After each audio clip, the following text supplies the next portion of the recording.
দর্শক, মালয়েশিয়ায় অবৈধভাবে বসবাস করছেন অনেক বাংলাদেশি। সম্প্রতি দেশটি সফর করে এসেছেন প্রধান উপদেষ্টা। সফরে অবৈধ বাংলাদেশিদের বিষয়ে কোনো সিদ্ধান্ত হয়েছে কিনা, আর বাংলাদেশিরা যারা সেখানে আছেন তারা কিরকম ভাবে তাদের জীবনযাপন করছেন, এই বিষয়ে আরো বিস্তারিত জানাতে মালয়েশিয়া থেকে এই মুহূর্তে আমাদের সাথে যুক্ত হয়েছেন সহকর্মী সম্রাট হোসেন, আর সেখানে ক্যামেরায় রয়েছেন সুমন আহমেদ। সম্রাট। শরীফ, মূলত মালয়েশিয়াতে যে বাংলাদেশিরা বসবাস করেন তাদের বড় একটি সংখ্যাই কিন্তু এখানে অবৈধভাবে বসবাস করছেন। অর্থাৎ তারা হয়তো বা কলিং ভিসায় কিংবা অন্যান্য ভিসায় মালয়েশিয়াতে প্রবেশ করেছিলেন কাজের জন্য, কিন্তু পরবর্তী সময়ে যেই মালয়েশিয়াতে বিশেষ করে যেই ওয়ার্ক পারমিট অথবা ভিসার যে মেয়াদটি দেওয়া থাকে সেটি 2 থেকে 3 বছর এরকম সময় দেওয়া থাকে।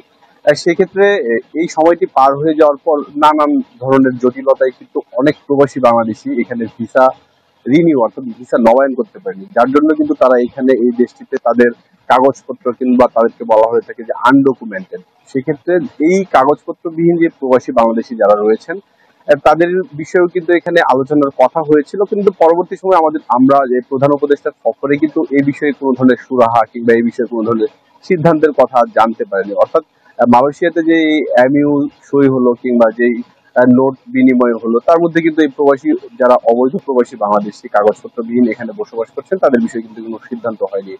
আমরা কুয়ালালামপুরের এখন এই যে জায়গাটি রয়েছে এখানে প্রচুর বাংলাদেশি বসবাস করেন, তারা এখান থেকে বিভিন্ন জায়গায় গিয়ে কাজ করেন। তাদের সাথে আমরা কিছুক্ষণ আগেও কথা বলছিলাম এই বিষয়গুলো নিয়ে।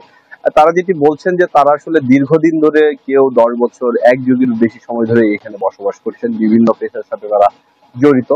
আর তারা জানিয়েছেন যে এই এই ভিসা জটিলতার জন্য তারা এখানে ঠিক মতো কাজ করতে পারেন না, নানান হয়রানির মধ্যে পড়েন।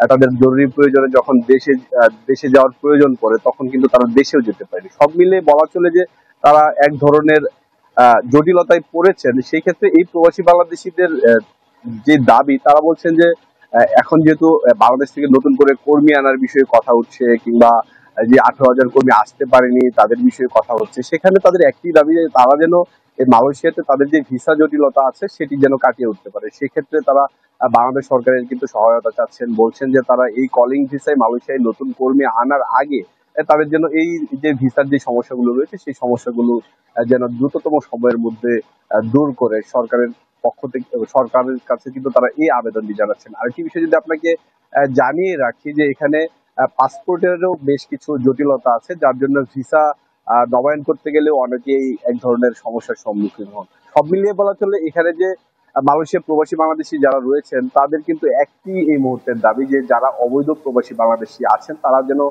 দ্রুততম সময়ের মধ্যে বৈধ হয়ে এখানে বৈধভাবে কাজের সুযোগ পান, সেই আশাবাদী কিন্তু তারা ব্যক্ত করছেন। শরীফ। সম্রাট, আপনাকে ধন্যবাদ। মালয়েশিয়া থেকে সহকর্মী সম্রাট হোসেন আমাদের সাথে যোগ দিয়েছিলেন।